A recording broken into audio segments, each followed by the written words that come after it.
खुलुमबाय नोंथांमोनखौ बयखौ बरायबाय दिनै 5 आगस्ट 2023 बाराय जाबाय सुनिबार फैदो दिननि खौरांफोरखौ बेखेवनोसै। आसामनि गुबुन गुबुन जिल्लाफोराव जापानिज थाम्फैनि उदखारि सोमजिदों। आरोबाव सानै सुबुङा बे थाम्फैजों अरजानानै अबथिराय जिउ गोमानांगौ जादों। चिरां डिस्ट्रिक्टनि सिङाव थानाय बासुगाव ओनसोलनि सुस्मिता बसुमतारी मुंनि सासे बर' आइजोआबो फाहामसालियाव फाहामथाय लाजाबाय थानाय समावनो अबथिराय जिउ गोमादों। आरोबाव गुबुन मोनसे जाथाय नगाव जिल्लानि मुकुट फुवानाबो फाहामसालियाव फाहामथाय लाजाबाय थानाय समावनो अबथिराय जिउ गोमादों। चिरां जिल्लानि सिङाव थानाय दादगारि इन्ड'-भुटान बर्डार साखाथियाव हाग्रा बिफाना गोख्रों सिग्रोमनानै आयेननि बेरेखा लांनाय दंफां लाबोनाय पिकआप गारिजों लोगोसे जाथायाव लोब्बा थानाय सानै दंफां फालांगिरिफोरखौ एरेस्ट खालामदों। हमजानाय सानै सुबुंनि मुङा जाबाय भीम बाहादुर राय आरो राजेन राय। जोबथेसालिनि सिङाव एसिड लोंदों। बिहार रायजोनि पुर्नेयाव थानाय जोबथेसालियाव जोबना दोनजानाय सासे 22 बोसोर बैसोनि सुबुङा गुबुन जोबथेसालियाव थानाय सुबुंफोरजों इनाय खालामजाबाय थानायनि जाहोनाव सहायनो हायैयाव जोबथेसालिनि सिङावनो एसिड लोंनानै गावनि जिउखौ गावनो फोजोबना जादोंमोन।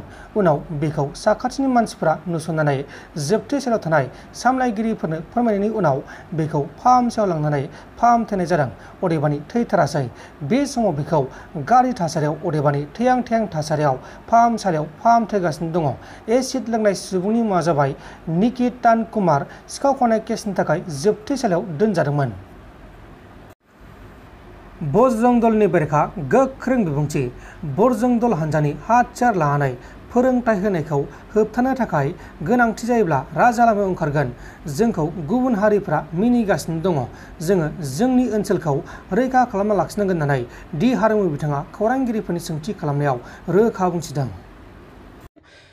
जोंनि यं जेनेरेसनफोरखौ जौ जुवा एबा फेग्रा मुवा बेसादनिफ्राय गोजानाव होबथानो थाखाय जोङो बेनारिं पस्टारिं खालामदों आरो बे हाबाफारिया जोंनि सारा बिटिसिल' नङा जोंनि आसामाव दाब जेरावनोखि बर' रायजो राजाफ्रा संसार जादों बेफोर जायगाफोराव बेफोर गासैयावबो जागोन।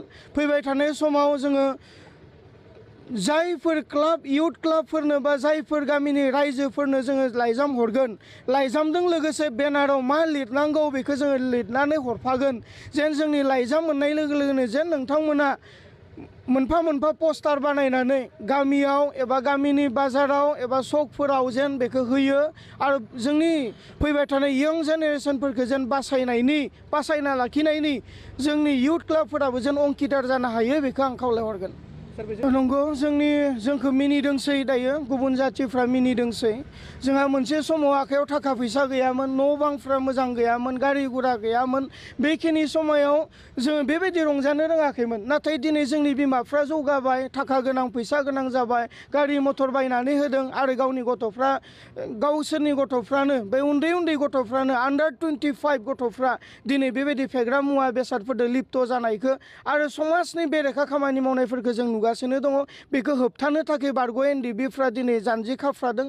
पिकनिक स्पट रिजर्ट जेरावनो जेराव जोंनि गथ'फ्रा रंजायो बे जायगाफ्राव जोंनि बारग' एनडिबिफ्रा भिजिट खालामबाय थागोन आरो जाय गथ'फ्रा आन्डार 25 बोसोरनि उन्दै बे गथ'फोरखौ जुदि जोङो जौ लोंनाय मोनोब्ला भारतनि संबिधानाव मा लिरनाय दङ बेबायदियै जोङो आयेनखौ बिजिरगोन आरो बारग' एनडिबिनि सासनखौबो जोङो होगोन आरो बेबायदि जों गोरा गोख्रोङै खामानि मावलांगोन। जोबथारनायाव आं फंसे बाथ्राखौ बुंगोन। जोंनि बिटिसि ओनसोलाव थानाय साफ्रोम बर' रायजोनि थाखाय मोनसे गिख्रंथाव बियो समायसा। दिनै एनडिबिआ 34 बोसोर आखायाव हाथियार लाना संग्राम खालामदोंमोन। जेब्लानोखि बर' रायजो राजाफ्रा बुंबाय जे हाथियारखौ दोनथ'दो सुक्ति खालामदो पलिटिकेल एरेन्जमेन्टआ मा मोनो मा मोना बेजों खोथा गैला सुक्ति खालामदो। दुलाराय बर' फरायसा आफादाबो एनडिबिखौ बुंबाय जे हान्थि सुक्ति खालामदो हाथियारखौ भारत सरकारनो गथायदो। जों बिथांमोननि खावलायनायखौ लाखिबाय दुलाराय बर' फरायसानि खावलायनायखौ लाखिबाय बर' रायजो राजानि खावलायनायखौ जों लाखिबाय आरो जोङो हान्थि सुक्ति खालामबाय जोंनि आखायाव लानाय हाथियारखौ जों गथायबाय। नाथाय दिनैनि तारिखाव बिजेपिनि बजरं दला दिनै हाथियारनि ट्रेनिं होगासिनो दङ। बियो गिख्रंथाव आरो बे मा महर लागोन, मा फोरमायनो नागिरदों, मा इसारा होनो नागिरदों, दिनै जों बेखौ साननो गोनां। आरो बिनिखाय खावलायगोन बर'नि जेसेबांखिनि माहारि आफादफोर दोङो, जों जानजि खाफ्रानि जि बज्रं दलनि हाथियारनि जि ट्रेनिं होनाय बेखौ जोङो होबथानि आरो जोंनि ओनसोलखौ जोङो बासायनानै लाखिनि। दिनै बिथांमोना हाथियारनि ट्रेनिं होनानै सोरखौ फोजोबनो नागिरदों, सोरजों दावहा नांनो नागिरदों जों नुहुरखादों। दिनै मणिपुराव जि घटनाया जागासिनो दङ, बे सेम घटनाखौ जोंनि बिटिसिआव जाहोनो थांगासिनो दङ। बिनि सिगां सिगां हाथियारनि ट्रेनिं होगासिनो दङ। बिनिखाय सांग्रां जानि जोङो।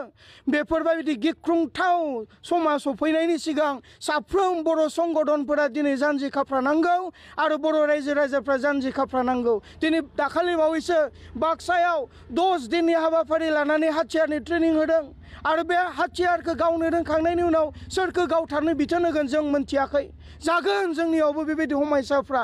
बेनिखाय बै समायसाया सफैनायनि सिगां आं बे मिडियानि गेजेरजों खावलायगोन साफ्रोम बर' रायजो राजाफ्रा हजागत जानि आरो बर' संगठन, बर'नि गेजेराव थानाय पलिटिकेलि बा नन पलिटिकेलि जेसेबांखिनि आफादफोर दङ जोङो सांग्रां जानि आरो बेबायदि बज्रं दलनि हाथियारनि ट्रेनिं होनायखौ जोङो गोख्रोङै होबथानो थाखाय जों राजा लामायाव प्रयजन जायोबा ओंखारबोनि। नोंथांमोन दिनैनि खौरांफोरा बेखिनिल'मोन। बेखिनिसिम नायनायनि थाखाय नोंथांमोननिसिम रोजा रोजा साबायखर। गोजोन्थों। एसेनोसै। जय बर' हारिनि।